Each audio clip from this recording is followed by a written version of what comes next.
Hi guys, আসসালামু আলাইকুম। আমি আজকে আপনাদের একটি ফ্যান ফিটিং করে দেখাবো যে কী করে ফ্যান ফিটিং করলে কোনো দুর্ঘটনা ঘটে না। দেখা যায় আমরা অনেক সময় ফ্যান ফিটিং করি, কিন্তু অনেক দুর্ঘটনা ঘটে যায় কিছু ভুলের কারণে, বা অনেক সময় ফ্যানের সাথে কারেন্ট হয়ে থাকে, ফ্যান মুছতে গিয়ে অনেক সময় অ্যাক্সিডেন্ট ঘটতে পারে। তো যাতে অ্যাক্সিডেন্ট না ঘটে ওইভাবেই আমরা আজকে একটি ফ্যান ফিটিং করবো আমি আপনাদের দেখানোর জন্য। তো আমরা সবাই এভাবেই ফ্যান ফিটিং করবো, আর অবশ্যই অভিজ্ঞ মেকানিক দিয়ে ফ্যান ফিটিং করবো। প্রথমে এই যে ক্যাপ দুটি আছে, এই দুটো ছাড়া কিন্তু ফ্যান ফিটিং করা যায়, কিন্তু সুন্দর দেখা যায় না। তো ক্যাপ দুটি পরিয়ে এরপর আমি নাটটা দিয়ে দিচ্ছি।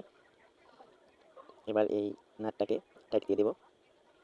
আমরা কিন্তু এই নাটটা টাইট দিয়েই ফ্যান ঝুলিয়ে ফেলি, হতে পারে কিন্তু অনেক সময় দেখা যায় এই নাট লুজ হয়ে তারপর ফ্যান পড়ে যেতে পারে।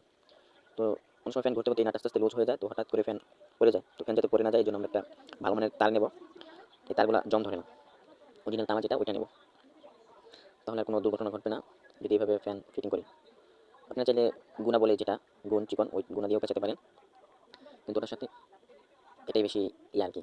ওটার সাথেও বাঁধতে পারেন, কিন্তু এটা দিয়ে বাঁধলে বেশি ভালো হবে, এটা আপনার জং ধরবে না, সহজে কিছু হবে না। তো আমি এখান থেকে একটা তামার তার বের করে নিচ্ছি। এবার এই তারটা হচ্ছে এই নাটের সাথে পেঁচিয়ে দেবো ভালো করে। এটা পেঁচিয়ে টাইট দিয়ে দেবেন, তাহলে নাট লুজ হলেও কখনো খুলবে না। এই নাটটা খুলে আসতে চাইলে তখন এই যে তার চিকন তার দিয়ে একটা প্যাচ দিয়ে দিচ্ছেন, এটার কারণে নাটটা খুলে আসবে না আর ফ্যানটাও পড়বে না। তো এই নিচের অংশতে এভাবে নাট প্যাচ দিয়ে দিবেন, নাটের সাথে গুণা পেঁচিয়ে দিবেন, বা তারের যে তামার চিকন তাতে করে পেঁচিয়ে দিবেন। উপরেও ফিটিং করার পরে ওখানেও পেঁচিয়ে দিবেন, তাহলে নাটটা খুলে আসবে না, দুর্ঘটনা ঘটবে না, নিচে পড়বে না। এরপর হচ্ছে তার দুটা ওই লোহার যে পাইপটা আছে যেটা সাথে ফ্যানটা চলে আসে ওটার মধ্যে দিয়ে বের করে দিতে হবে উপর দিয়ে। তো এখানে কিছু গড়বড় মনে হলো আমার কাছে, যার কারণে আমি তারটাকে ঢুকাচ্ছি। এই যে তারটা উপর দিয়ে বের করে দেবেন। এখানে কিছু তার এলোমেলো মনে হচ্ছে, যার কারণে আমি এটাকে টেপ দিয়ে লাগিয়ে দেবো। তো এখন আমি টেপ দিয়ে এই এলোমেলো জায়গাটাকে সুন্দর করে ফিনিশিং করে দিচ্ছি। তো এবার হচ্ছে এই যে এইখানটাতে সমস্যা, এইখানটাতে যে চিপা একটা জায়গা, অনেক সময় তার টান পরে চোট পরে এই জায়গাটায় কেটে যায়, তখন এই ফ্যানের সাথে মানে কারেন্ট চলে আসে, যার কারণে ফ্যান মুছতে গেলে অনেক সময় দেখা যায় অ্যাক্সিডেন্ট ঘটে। তাই এখানে টেপ পেঁচিয়ে দেবেন যাতে তারটা নিচে চিপায় চলে যেতে না পারে।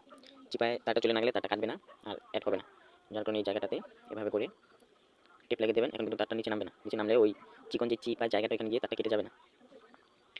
ঠিক আছে, এভাবে করলে কোনো অ্যাক্সিডেন্ট ঘটবে না। এরপরে তারটা দিয়ে যখন ফ্যান উপরে ঝুলাবেন ওখানেও পেঁচিয়ে দেবেন, তাহলে তারটা নিচে পড়বে না। তো এবার পাখাগুলো লাগিয়ে দিব। পাখাগুলো অবশ্যই খুব সুন্দরভাবে টাইট দিতে হবে যাতে পাখাগুলো খুলতে না পারে। নাটগুলো খুলতেছি, এবার আমি পাখাগুলো লাগিয়ে দেবো। লাল যে একটা প্লাস্টিক থাকে বা বিভিন্ন কালারের, এই প্লাস্টিকের অংশটা পাখা এবং ফ্যানের মাঝখানে দেবেন, তাহলে হয় কি টাইট থাকবে, খুলে যাবে, একটা আকর্ষণ থাকবে। প্রত্যেকটা পাতার এবং ফ্যানের মাঝে এই লাল রঙের প্লাস্টিকটা বসিয়ে দেবেন। অনেক ফ্যানে থাকে আবার থাকে না, থাকলে অবশ্যই দুটোর মাঝে বসিয়ে দেবেন। উপরে দেওয়া যাবে না, উপরে দিলে কিন্তু তাহলে আস্তে আস্তে এক সময় এটা কেটে লুজ হয়ে যাবে, তখন কিন্তু পাখা খুলে পড়ে যাওয়ার ভয় থাকবে। তো এইভাবে করে আমি লাগিয়ে দিচ্ছি।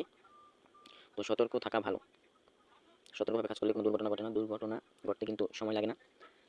তো সবসময় সতর্ক থাকাই ভালো, সতর্কভাবে কাজ করলে দুর্ঘটনা ঘটে না। তো আমি চাই আমার মাধ্যমে হলো একটু আপনারা সতর্ক হন। আসলে সচরাচর এখন ফ্যান ফিটিং করে বেশিরভাগ বাসা বাড়িতেই সতর্কভাবে, তবে অনেকে মানে সতর্কভাবে করলেও মানে এতগুলো সেফটি নিয়ে করে না।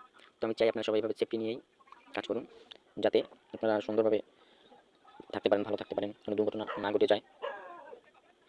এইভাবে টাইট দিয়ে দিচ্ছি। এরপরে আরেকটা পাতা আছে ফ্যানের পাতা, এটাকে আমি টাইট দিয়ে দিলাম। ব্যাস, একটু যত্ন সহকারে পুরোটা টাইট দিবেন, যতটা গায়ে জোর আছে জোর খাটিয়ে, যাতে ঢিলে না থাকে। আর ওই ফ্যানের সাথে যে তিনটা নাট থাকে ওইগুলোকে একটু চেক করে দেবেন আসলে টাইট আছে কিনা, সময় তো কোম্পানি করে তো ঢিলে থাকতে পারে। তো এটা আমার ফ্যান ফিটিং